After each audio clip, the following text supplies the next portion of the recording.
Oh, ngono ah. NS ki Niken Salindri. Wah. Usahane saiki serna-rena. Wah, ngono ah. Nyewake lighting barang. Wah, jan. Bordir, wah, jan luar biasa. Videotron. Videotron, wah. Komplit, heeh. Usahane bapakne. Heeh, Pak BS. Pak BS iki sapa? Bapak Soleh. Karo MW sapa? Mamah Wiwin. Jan.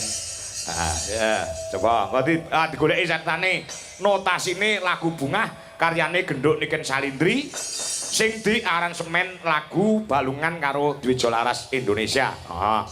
Aku go ngaturke panuwun yo kanggo sapa? Kanggo ibu lan putrane sing adoh saka Jombang. Ki mau perjalanan 1 jam. Mrene pengen ketemu lawan awake dhewe.